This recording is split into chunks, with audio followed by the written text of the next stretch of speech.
فدیه د یوې روجې فدیه 100 روپۍ ده. یعنی یو بیمار دی هغه روجې نشي نیولی، د شوګر مریض دی، د ګردو مریض دی جناب، هغه به روجې نیسي او کنه نیسي نو 100 روپۍ به ورکوي او پیسې به کم یو کس ورکوي. یاد ساتئ ښه، دا ډېر اهم سوالات دي ښه. د ټول نه مخکې نه دی، د ټول نه مخکې چې سرسایه 100 روپۍ ده که نه، هغه به د یوې روجې فدیه، یعنی نن سبا دور کې 300 روپۍ ده ښه. خیجې راکوزېږي، صحیح ده، وړو سره تعلق دی قسم له د غنمو سره، هغې باندې ما ویډیو مخکې کړې ده. نن سبا دور کې 300 روپۍ دا د یوې روجې فدیه ده. یعنی یو کس دی روجه نشي نیولی، هغه به 300 روپۍ ورکوي. صحیح شو؟ لکه څنګه چې سرسایه ده دقه شان به د هغې قیمت په لګوي.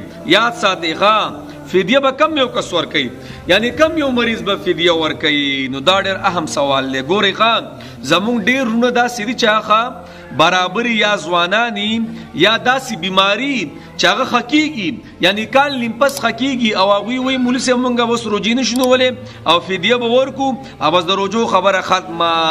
نه نه نه نه، خبره داسې نه ده ښه.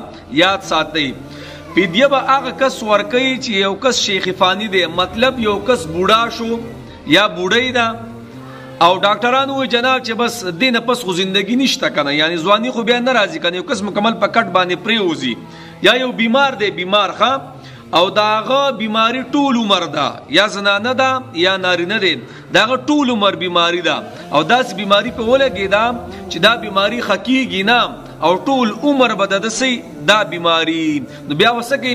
بیا به دغه کس څه کوي؟ دغه کس په د خپلو روجو بیا فدیه ورکوي. په خبره پوه شئ.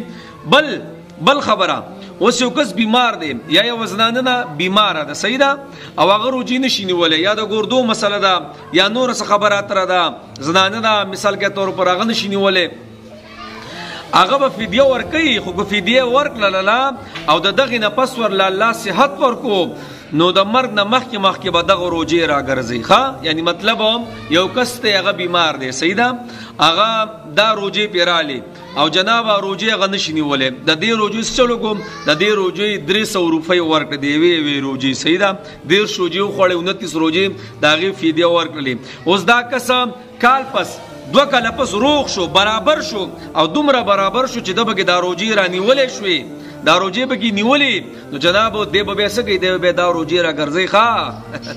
دا نه چې جنابو پیسې مې ورکړې او به زما خبره ختمه شوه، زه به بیا کو صحت هم راله الله راکړي، زه به روجې نه نیسم. نه نه، دا روجې به بیا راګرځې. کو هر کله دله الله صحت درکو دا روجې به ته راګرځې. اگر کو تا 300 روپۍ څه دي دا ورکړي دي، نو جناب خبره ډېره اوسره یو د یوې روجو فدیه څه ده؟ دا 300 روپۍ دي، 300 ښه. دغه شان یو کس وفات شوی دی، په هغه باندې مونځونه دي، نو د یو مونځ څه دي؟ 300 روپۍ دي ښه. د یو مونځ ویتر ځان له مونځ دی، دغه شان روجې به پاتې شوي، نو د یوې روجې 300 روپۍ دي. او خبره ډېره اوسره یو فدیه هغه چا له پکار ده کم کس چې مکمل په کټ پرېوځي او یا ډېر بوډۍ بیخي او ډاکټران هم وایي جناب خلک هم وایي چې به دې نه پس د ده روغېدل نشته، هغه کس په فدیه ورکوي. اوس یو کس دی هغه بیمار دی، هغه فدیه ورکړله او د هغې نه پس الله صحت ورکو، نو دا به دا روجې بیا څه کوي؟ راګرځوي. په خبره پوه شي. یا یو ځوان دی بهر کې به او ښه برابر دی، خو د هغه د ګردو مسله ده او ګنټه پس هغه وبس کې او ټول عمر دا بیماري، نو دا هم څه کوي؟ دا به فدیه ورکوي ښه. یا د یو کس شوګر دی بیخي او شوګر هم ټول عمر سره تعلق ساتي، نو هغه به بیا فدیه ورکولی شي، خو په شرط د دې چې صحت الله درکو که نه، نو بیا به څه کې؟ بیا به دغه روجې راګرځي.